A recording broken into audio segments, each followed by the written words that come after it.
background on me. I was raised here in Mississippi. I went actually to the University of Mississippi, and I got my first degree was in geology. And unlike maybe a lot of other geologists, it just so happened when I got out of school with my geology degree, there wasn't any jobs out there. The only job I had offered was to be an air quality specialist for an environmental firm, which had nothing to do with geology. And I think I was going to be paid in the upper teens for an opening salary, which again, I said, there's something not right about that. I could make more money at Kroger. So I went back to school, studied a little bit harder, and actually got my bachelor's degree in engineering, and then stayed in school a little bit longer and got more of a master's degree that specialized in geotechnical engineering.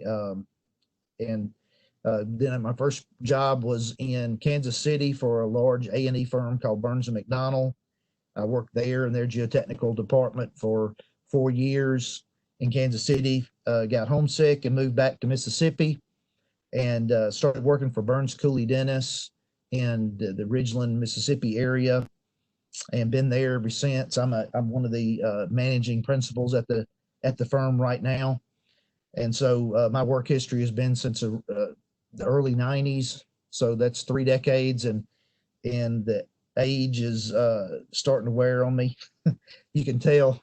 40 is good just for you younger people. 40 is good. Okay, you start noticing it, but 50, whoo, it really hits you. So, but it's okay sitting down right now and giving you guys talk. I'm good for that. So why ground improvement? And I'll point out, I said the overview because we're not going to get really down in the weeds with this. We don't have enough time to get all the technical issues on each individual type of ground improvement there are. This is kind of an overview. So if you're a non-geotechnical engineer, this actually may be some stuff that I'm going to mention some stuff that you're not familiar with, which is good, and you're getting some education. If you're a practicing geotechnical engineer, you probably know all this stuff. I'm probably not going to say anything you don't already know, but I don't know, maybe I'll happen to mention something that says, oh yeah, that's good. I'm glad Tommy shared that with me. But for the most part, I think even just an overview of these ground improvement options should be something, if you're a site developing civil engineer, that will mean something to you, and hopefully it'll be a benefit. And also ground improvement is the things I'm going to be talking about today are not things that we learned in college. Maybe if you were at a little bit more prestigious school somewhere that may have a professor that was in the actual industry at some point, he may have mentioned some of these things, but they're not in textbooks. So these are things that we learn as we progress in your career as a geotechnical engineer or a site developing engineer. All right, so I am trying to advance my page. Jennifer, any idea how I can advance my page?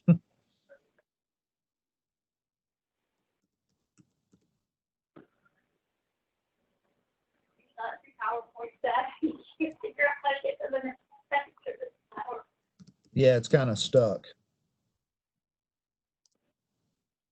Actually, well, you can't. You're stuck on the problem. You can't make it change. No, it won't. Well, I can't hit escape and get out of it either. Like restart it. Huh.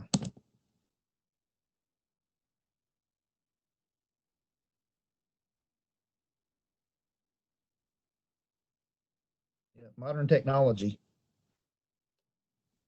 All right, let me try to restart it, see if this helps. All right, there we go. All right. I just had to go back out and back in. I don't stay on my pages that long because we only have that length of time. And I'll try to pay attention to our time so we don't go over. Let's see, on this picture here, you don't see any drilled shafts or piling. So when I talk about ground improvement, we're really dealing with soft compressible soils. And I'm going to touch on drilled shafts and pilings, but really we're not talking about dealing with that. We're talking about improving soft ground. And you can see the result of soft ground is most of the time, if you're dealing with a structure building, you're end up with excess settlement and cracks, like in this structure here. And obviously here with this piece of equipment stuck in the mud at the surface, you see that. That's obvious at the ground, but really what we're concerned about is going to be that kind of ground where this soft compressible gray dirt, wet, mucky, when you look at the sample and touch the sample, it's all squishy.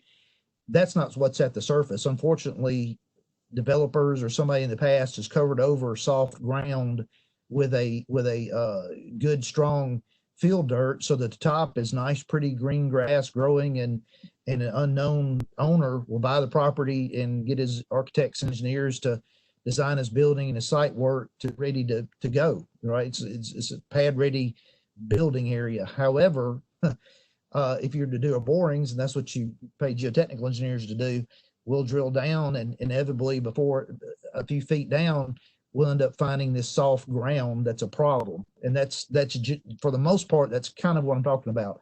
But soft ground from the ground surface down, depending on how deep it is, that's also what we're dealing with. So without ground improvement, we're going to talk about this. Without ground improvement, the bullet items over here are talking about there may be you maybe have a willingness to accept the risk of settlement, or obviously in the olden days, say with the Leaning Tower of Pisa, they don't know that there's a problem, and so they build the structure. And obviously this structure, although there's been some remedial work done in the recent decades to help it, because would keep settling and having problems, there may be some settlement that's acceptable. The problem is quantifying that settlement, and structural engineers and civil engineers and architects understanding fully what that is, and owners accepting the risk and not wanting to come back on their designers if there are too much movement in the building or settlements and that kind of thing.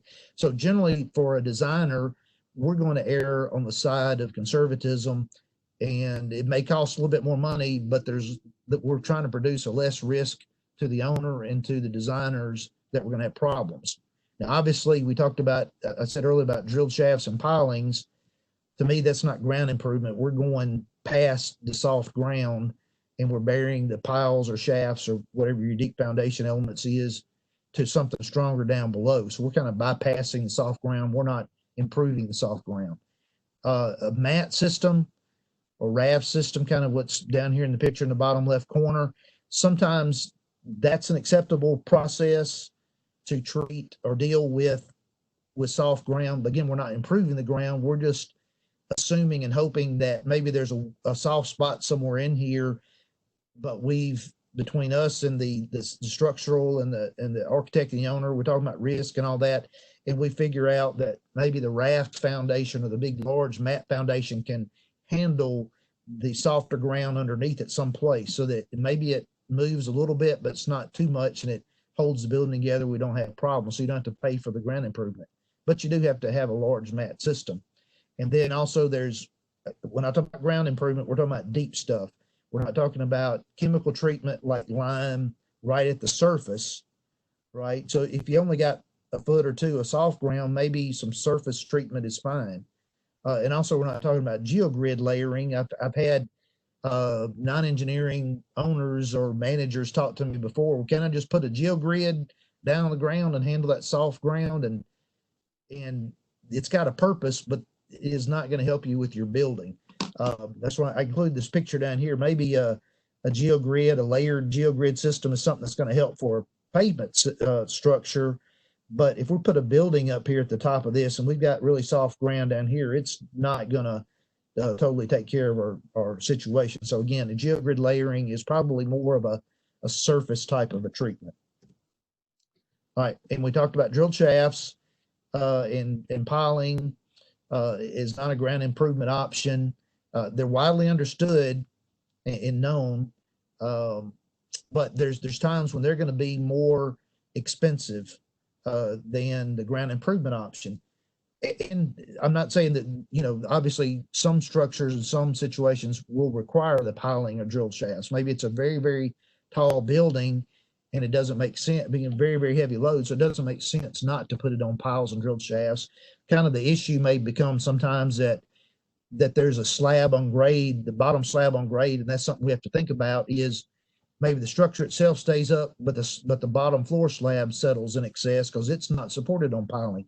So that means maybe you have to put the ground floor on some structural slab. I mentioned that right here, structural slab. And that all of a sudden adds a cost, design effort, and cost to the project. And so maybe it would be worth looking at ground improvement just for that floor slab. All right, so these are the three ground improvement options that we're going to talk about today, and it's primarily the easily understood undercut and backfill, the surcharge loading or preloading situation that we see here. There's fill put on top of weak ground down here, and the other is aggregate piers. And recently, the aggregate pier industry has gotten into also rigid inclusions, which a rigid inclusion is we'll talk about all these things. Here's a kind of a picture of the aggregate piers here. It's when you add cement to the aggregate piers, or it could be an auger cast pile that doesn't have reinforcement in it. We'll talk about that. But these are things, and I made a little note here. These are things that generally a geotechnical engineer should be bringing up during the design process. It should be part of his geotechnical report, that he recognizes and sees the soft ground that's a problem, and we have conversations with the civil engineer, the architect, the structural engineer, the owner, and we talk about during design the processes that we need to do. One of the little bit of problems with that is some of this stuff is kind of difficult to put a dollar figure on it. So if these are options, which means, one or the other are okay to use, or maybe all three, but we don't know the relative cost. And obviously the owner is looking for, I guess, two things. He wants a adequately performing structure long term, but he also wants to minimize his cost on the front end to get this satisfactory structure. So it can be done during design, but it gets to be difficult to compare cost wise, right? So particularly with these aggregate piers, they're installed and designed by specialty contracting firms, not by the architect, not by the geotechnical engineer, because each one of them generally is proprietary type of service. And so you've got to, if it's during the design process, that means the structural engineer needs to have a relationship with the aggregate pier installing companies to be able to price out what that might cost. Or maybe there is a knowledgeable structural engineer that's been doing it enough. In his mind, he knows the cost, and he can compare the cost of the undercut and backfill, the surcharge loading process, and the aggregate piers. But also, sometimes we get called in because there's a geotechnical report and a structural engineer that went down a process of putting it on shallow foundations for some reason, or piling foundations, and they find out that there's a problem later during the construction process, and they end up having to go rebid the project or find out some other solution. As I said, the piling costs too much money, and didn't realize it at the time when they first started the project, and now they want to see what other options do we have. And so this ground improvement options weren't discussed initially for one reason or another. All right. So considerations when we're choosing these various different ground improvement options are the schedule, because each one has a different aspect to it that could affect the schedule. Soil types, whether it's sand or clay or silt, or generally our soils are somewhere in between. And generally soft soils are going to be more this clay material, not so much the sand, although there's some places where the sand is loose or not in a dense state. It might need to be improved as well.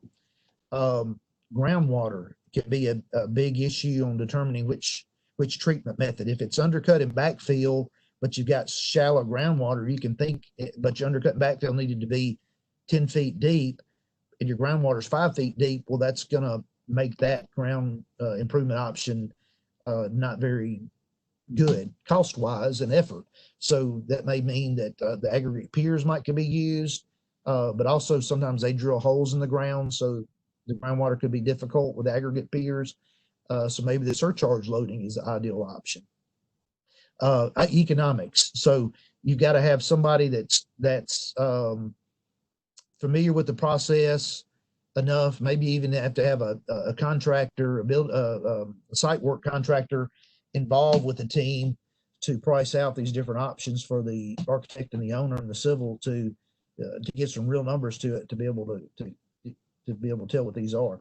Here's a boring log example that shows somewhat more decent dirt, 5 to 8 feet, but here's a soft clay down below that would be compressible, uh, particularly if you're going to add a lot of structural fill above it, which this site that we're going to, and so it's going to make all the soft ground compress. So the how bad, how deep, we need to have a boring log to go through it to be able to tell. All right, so undercutting and backfill, kind of the most widely used, simple, and it's understood by everybody. Generally, if it's not too deep and we don't have groundwater, it's probably the least costly and best process to use. Every once in a while, this exporting cut and importing the fill could be costly because we ran into the situation where the exposed soil in the Mississippi Delta is an example. The exposed problem soil that we get if we undercut would be a clay, and so and it may be too deep.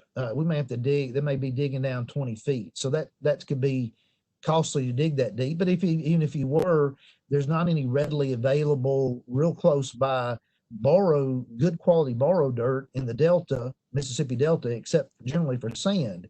So if you needed a low plastic, fine grain material, you might need to go up into the bluff line to be able to get that material, and that's a big haul travel distance, so it can be costly. So it's good to look at other options besides undercutting and backfilling. Um, and obviously, it's some added time to the construction schedule. Generally, I would say undercut and backfill is the way to go, and it's obvious if it's not too deep, and we're not talking about very much water, groundwater to deal with, and there's not a huge haul distance for getting rid of the bad dirt and bringing in new dirt. The next option would be surcharge fill and preload. Obviously, it's not as well understood or widely utilized compared to undercutting and backfilling. That kind of makes sense. And people that are listening right now, I'm sure you're aware of projects where undercut and backfill of weak soil was the process. It could be that you've never even worked on a project where surcharge fill was used to pre-compress the soft ground. One of the reasons is that in our soil mechanics textbooks that all of us civil engineers would have taken in school, very likely there's zero amount of information in those books that dealt with the whole process of surcharge fill loading. Again, you maybe had a good professor and he had some ex that worked in the industry and had some guidance for you, but generally it's the stuff that you learn on the job once you get to working at an engineering firm. I made the statement here in groundwater or deep weak soils where undercutting backfilling doesn't make sense economics wise, then maybe the surcharge fill process is a way to go. But it can start being expensive, particularly if you've got to do a good bit of the settlement plate surveying. But even more so if you've got to install what we call wick drains. That's what this picture down here is. These little tags that are up at the top are being installed by this crane structure over here that's essentially punching these wicks down in the ground. Here's a graphic of it right here. This is 30 foot for this particular project, wick drains, and you see how closely spaced they are. So there's a lot of them, and they can be expensive. We're talking about maybe $50,000 for an acre for these things that would be added to the project. On top of, you've got to place your regular select field that your building is going to go on right here, 5 foot of select field for this particular project, and then you got to put your surcharge field on top of that. And in this particular case, the surcharge field was 8 foot thick. So you've got to import all that dirt. So that costs money to deal with, and you got to install these wick drains potentially. Not every time, but depending on what your soil type is, you may have to install the wick drains. Could be costly, but it still may be better than undercutting and backfilling. All right, so why surcharge? The biggest thing is it takes the place of the structure. If you didn't surcharge, you didn't undercut and backfill, you're going to put the structure and potentially a select fill underneath the structure to bring it up to grade because of you need it for drainage purposes. You put the structure on it, you're going to have excess settlement from the weight of the structure, in particular the weight of any new fill that on the ground that's going to compress that soft ground that's there that would be compressing. I guess this is just a picture of it. We're of a typical one that's on a sloping ground. Again, the settlement gauge. The next slide. And here's a little more information on the wick drains. That's a similar picture to what you saw before. Here's a real life project that we worked on. You can see that the one good thing about the surcharge is there's maybe 5 foot of it or 8 foot of it, however thick that the geotechnical engineer determines is the best amount of fill to add. But it doesn't have to be anything in particular. Like here's debris, just a mixture of whatever. It just needs to be a weight that's put on the ground surface to make it pre-compress. And so, fortunately, it does some just miscellaneous whatever at the site, and the contractor piles it up there. He doesn't have to compact it to any particular compaction. It just needs to be a weight. It's going to be there temporarily, so then they can get rid of it. Here's kind of a close up of the wick drain. There's other types, but here's one in particular. You see it's a fabric on the outside. These are fairly small. You can see a roll of it right there. See how flexible it is, and they're using this machine to punch these wicks into the ground, and that's what the thing looks like. Here's a configuration or layout of the wicks for this particular project. They're also called PVD, prefabricated vertical drains, PVDs in the industry. Generally, they're no closer than 3 foot. Generally, you're looking at 3 to 5 foot, and this is something that an installer of the PVDs, their engineering staff could help you figure it out, or a good geotechnical engineer has the ability to determine this spacing that's needed and how deep they need to go. So in this particular project, we did all that work. And that's why we helped the civil engineer the structural engineer do the specs for it. So we knew this would work or an equivalent, and we gave directions on all this, where to put the settlement plates, how many to put in, the structural field that had to be well compacted on the soft ground, and then, how closely spaced and how deep to put in the wick drains or the PVDs. Here's just for your knowledge, here's a detail of a settlement plate and rod that needs to go in. We need to be able to measure how fast this soft ground down here compresses, and the way to do that is put in a settlement plate, a settlement rod, and usually more than one in case one gets hit and messed up. So you need more than one. Here's an example project, and this is we're going to get to some technical specifics on this. This is the one that you saw the cross section earlier. This is over near Tunica, and so this out in the Delta, and a problem soils, as you can see by this boring log over here. There was some soft to medium stiff soil with high water contents. Its water contents could be in the 70%. Here's some Atterberg limits that show how fat this clay is. There's a liquid limit of 100, very low density. So this stuff is very compressible. And because of the low-lying area, they were going to have to add 5 foot of fill in this proposed development area. They were going to have to add 5 foot of fill. and it was gonna, from our calculations, we're talking about from the 5 foot of fill and the strip building structure on top, you could have 5, 6, 7 inches of total settlement, not just 1 inch, but 5, 6, or 7 inches of total settlement. Obviously, that's too much for building. We wouldn't be able to fix it with a mat foundation.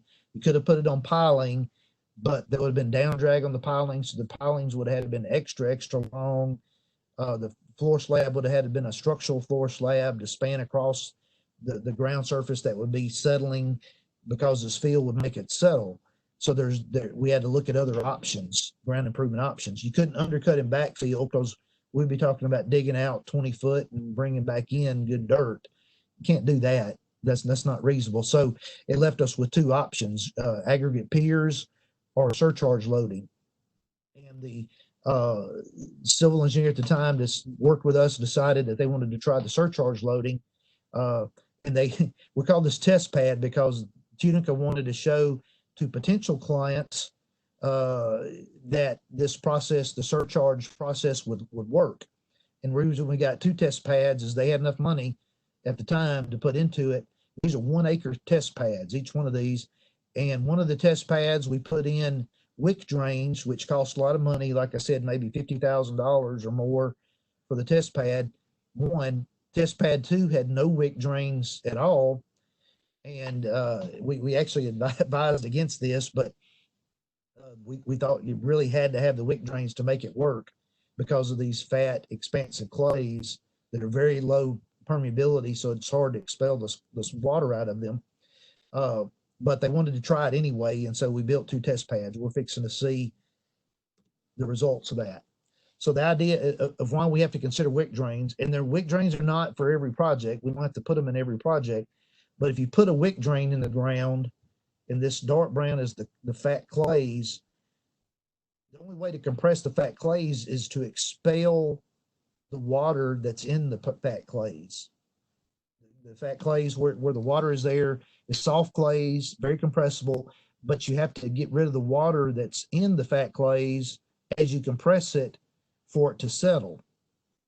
All right, so you put the wick drains in the ground to be able to have a shorter space, that wherever there's water in the clay, it can be squeezed and moved over to this wick drain and go up or down.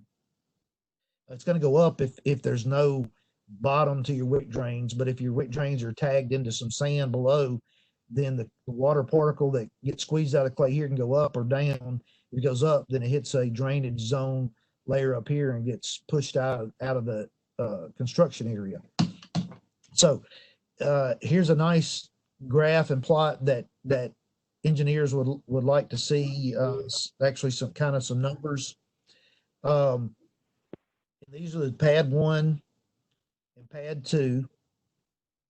And we built pad 1 first, and it had the wick drains in it, and we told them that it needed it, because what we did at first, we did the calculations, and we showed that without any treatment, and we put on the 5 foot of structural fill, we were going to get this settlement, kind of this blue line. And the problem is, it would take, if the ultimate settlement is somewhere between 7 and 8 foot, then it would take 10 years or more, because of these fat clays, to achieve that 7 or 8 inches of settlement. Okay. So that's one thing to understand, is that we did the consolidation tests on the clays, and but with the 5 foot of fill that's going to be placed at the site, we're going to get way too much settlement. It's going to take way too long to complete. So we got to get directives from the from the owner, which is the County of Tunica and their Economic Development Board, and they gave direction saying, we want to get this completed within roughly 200 days. All right, we think we can sell the project, we can sell the site to a manufacturer. If we can get it, we can tell them 200 days, we can have the ground fixed. So that's how we went around the process of how closely we needed to make the wick drains, and use the consolidation test data and the modeling to arrive at making sure that we had the settlement done within 200 days. So having said that, we installed that test pad, and for test pad 1,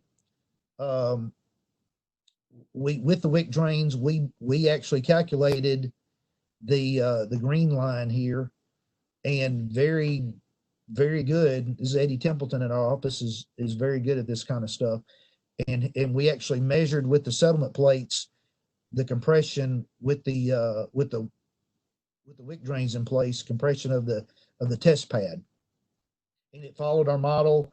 And indeed, even less than 200 days, it was more like 100 days.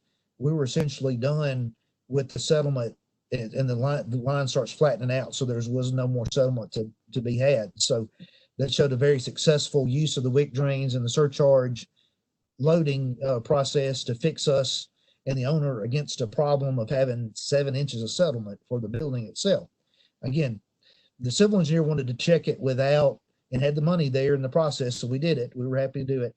The pad without the wick drains, and that's what this last blue line is. You can see that after we got about 3 inches or so, it started flattening out, and it's just stayed flat. They were right side by side, the same soil conditions. So it doesn't mean this is all that's going to happen. It's just saying that it's going to take years before that pad gets fully settled down to it's going to want to reach the 7 to 8 inches. So it's going to take years before we get to that point. And also what that means is that you would just continually have problems.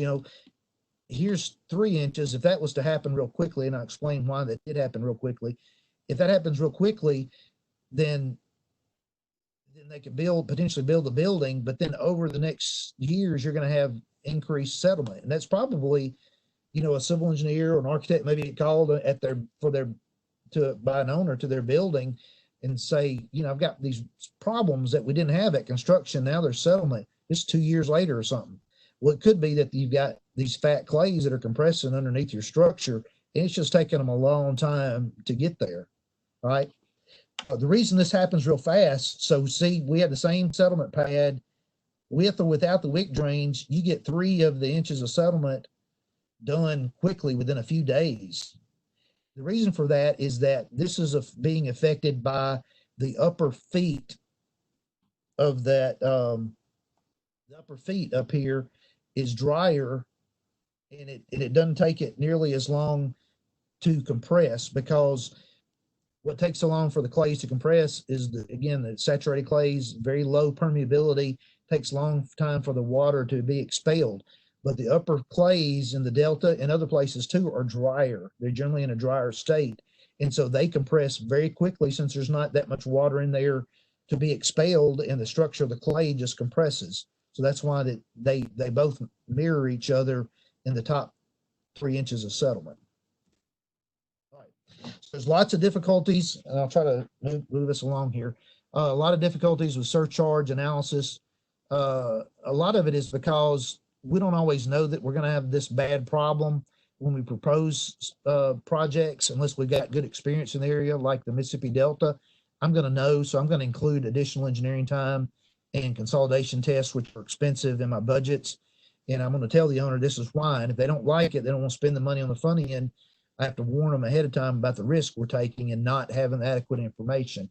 But sometimes you don't know that you're going to have a problem. And so all of a sudden we didn't have enough borings, didn't have it deep enough. We didn't sample with Shelby tubes to get undisturbed samples to do consolidation testing. We only did split spoon sampling because it's faster and potentially cheaper. There's not enough lab testing, consolidation testing, as I said. And a lot of this is because it's money on the front end, geotechnical analysis. Long term, at the cost of the construction project, you look back at the geotechnical investigation and you see that, well, whether they spent, $6,000 for something that didn't include all this stuff, or $10,000 and it did include this extra information, it's worth it when I'm talking about saving $100,000 or $500,000, or not having the problem of excess settlement causing my building to have, too much cracks and too many cracks, unusable, and having to do some retrofits. So, just a few thousand extra dollars on the front end is worth it. But again, a lot of times we don't necessarily know that. We don't know that we're going to have some problem underneath. So it's good for the geotechnical engineer to use his brain to think about ask questions, ask the civil engineer, the architect, the owner, um, a developer, what's the history of the site? Is there a chance that we could have, was there ever a swamp, a low-lying area at the site there, and some developer put in 5 or 10 foot of new dirt on top of poor ground? So we need to be, do our due diligence on the front end to know as much as we can about the project, putting our investigation together so we can try to answer these questions better. A lot of times we're just having, the geotechnical engineer is having to rely on his experience and correlation of less expensive tests to determine the soil properties that we have. But this is something the geotechnical engineer needs to be doing. We don't need to just leave it to the architect and the structural engineer, show him that boring log that has bad soil and say, have fun. That's not the way it works as a geotechnical engineer. That's what we're the experts about. We're supposed to be, don't accept that from your geotechnical consultant. We're supposed to be addressing that with you as a team. A big problem is this time rate of settlement with the surcharge analysis. It's we just don't always know how fast it can happen. Like I said, Eddie Templeton has got good experience with it, with the wick drains at our office, and he designed that test pad in Tunica with the wick drains and all. He hit it on the head pretty good, but that's not always the case. Generally, it's just a difficult process to understand how fast something might settle. All right, so we're gonna get into aggregate piers, and I'm gonna kind of go through these a little bit quickly.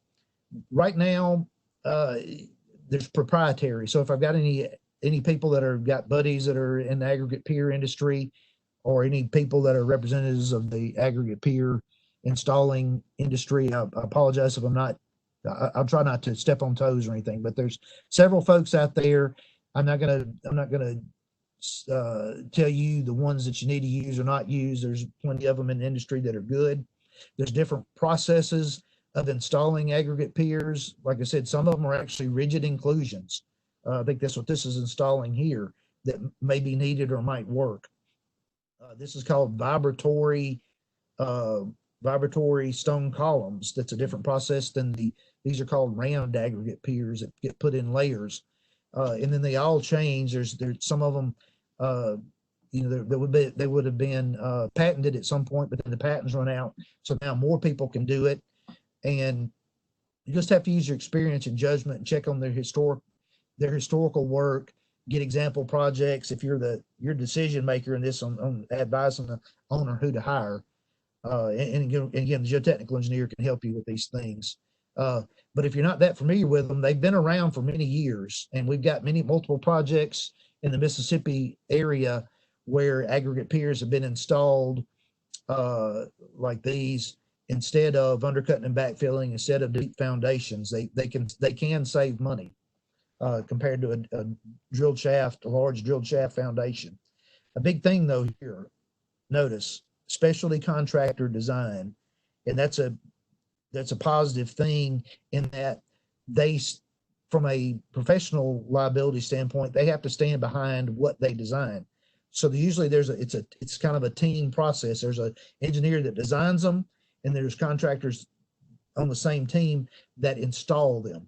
And so they've got the typical contractor liability that they installed a good product for the owner, but also they've got an engineering design that they have to stand behind as well, so that you can be assured that they put what they're supposed to be putting in the ground. They have no reason not to do it right, and not to do the most efficient thing, because they want to keep the cost down from the owner as much as possible. That's, again, I just want to emphasize that this is something the geotechnical engineer, the structural engineer doesn't do. The specialty contractor designer is responsible for determining how many and how deep and how large these aggregate piers or rigid inclusions need to go in the ground. This kind of talks about them here. Rammed aggregate piers there. These are vibratory stone columns. There's a graphic of those. How they install. Essentially, it's making a hole. Both of these are making a hole in the ground, and they use a vibrating technique to put the stone or sand, whatever the aggregate is, in the ground. Here they put it in layers, but again, that after the patents run out, they all kind of cross over, and a lot of the companies do something similar. Maybe their equipment looks a little different, but they're all essentially a hole in the ground that you're replacing the bad dirt, and you're putting in a sandy or stone aggregate that's taking the place of the dirt that's there. Plus, you're improving the ground in between the actual stone columns or the aggregate piers. All right, and here's the rigid inclusions. Uh, they don't have reinforcement. They're the same as these things, but we're adding cement, right? So cement and water with either this stone or sand. And it, like I said, it could just be an auger cast pile that drills a hole in the ground, and you put a sand cement stone mix back in the ground. But that's essentially what it is. It's the same as these, but it's more rigid. It's hard. It's concrete, essentially. And you notice it doesn't go all the way up to the floor. They've got a load transfer platform, as they define it. So it's an aggregate layer that sits above these rigid inclusions to help transfer the load from the footing or foundation or slab to these rigid inclusions. And they're closely spaced enough.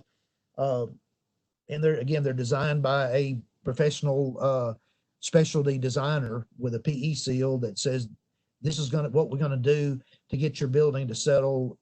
Say the criteria is 1 inch, no more than 1 inch. Right. I think an important thing, here's a picture of the aggregate piers as they have been installed at a site. What I'm wanting to point out here is there's two types of aggregate piers out there. When I say type, there are two uses for aggregate piers. One is directly under footings, and between the structural engineer and the aggregate pier company, they're going to decide if we want to put 1, 2, 3, 4, however many under footings, and they have to decide if we're going to put any under the slabs. And the slabs are important because is there a floor load that's heavy, or is it going to be too much settlement because of this engineered field that we put in out there as to additional aggregate piers. So you see these aggregate piers are directly touching the footings here. These aggregate piers are not. And you see these aggregate piers are not. Because these are very closely spaced, like up here. These are more widely spaced, very soft clays, because all we're doing is we're ground improving this soft clay to fix the settlement. The footings are okay. The slab is okay. They don't need any extra support under the slab or the footings. They just needed a good quality fill here and didn't need this ground to settle too much. So we're improving this ground by just putting piers in that ground. They're not actually coming all the way up to support the footings. And that saves money. Not that you couldn't put them all the way up. That would cost more money to put more in there. Right. So this is a way to improve the ground with more widely spaced aggregate piers. And it takes what we're doing here is fixing this ground the same way that the surcharge field was fixing the ground. Except these guys, it's proprietary design methods, and they're gonna assure the owner with a liability that their building's not going to settle more than 1 inch. They know how to design these things, and this is a very useful process. We've accepted it and used it on multiple projects. All right. So kind of a summary recap here is we talked about undercutting backfill. It's the simplest option. Everybody understands it. It becomes difficult and costly if it's travel distance or haul distance for the fill that you got to take away and bring in import new fill is costly. Or if you got to dig too deep, 20 foot in the ground, for example, sometimes that's too deep. And there's a big deal is if there's groundwater there to deal with. It's very difficult to undercut and backfill if you're having to dig below the water table. So that may force, I would say, always number one is the best solution, easiest solution if that can be done. Geotechnical engineer, the civil engineer, structural, they need to work through that.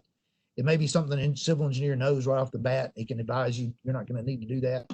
But working as a design team, you can decide if undercut and backfill is the best solution. Generally, it is. But if it's not, then the next option, and it can give or take, it could be the surcharge loading or aggregate piers. That Tunica project, the test pads that I told you about earlier, for example, on that one, where those test pads are sitting, one side of the test pads is that Green Tech Chinese auto plant and its bearing on aggregate piers. Just across the road from it is a powertrain. I can't remember the name of the company. Powertrain transmission constructing manufacturing plant, and they fixed that site with surcharge fuel loading. Both buildings performing adequately. I wasn't involved other than the test pad and advisement. I wasn't involved with the cost on the surcharge loading for the transmission plant, but I understood it to be acceptable. They like the process and the cost. So that one, maybe they're somewhat equal, but I know more about the Green Tech Chinese automotive plant, and it was worked out that the cost of the surcharge loading, and they had to use wick drains.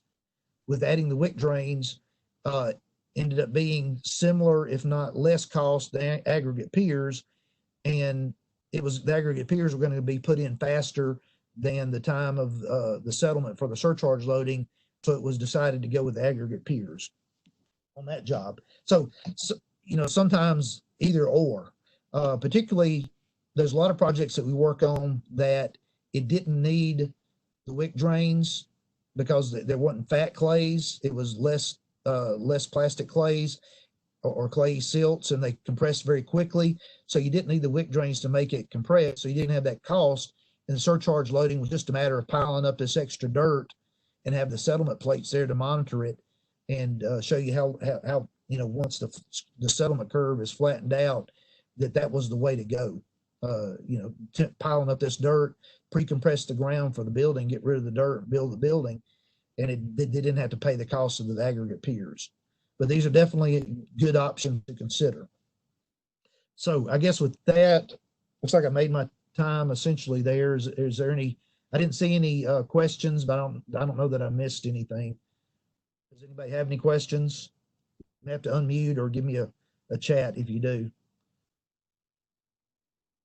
If we don't have anything, Jennifer, I would be done. Okay. Awesome. Well, if nobody has any questions, I'd like to thank everybody for joining, and also thanks to Mr. Tommy from Burns Cooley Dennis for presenting today. We know this is a little bit different from what everybody's used to, but thanks for being flexible and willing to work with us. The last thing is we took everybody's name down.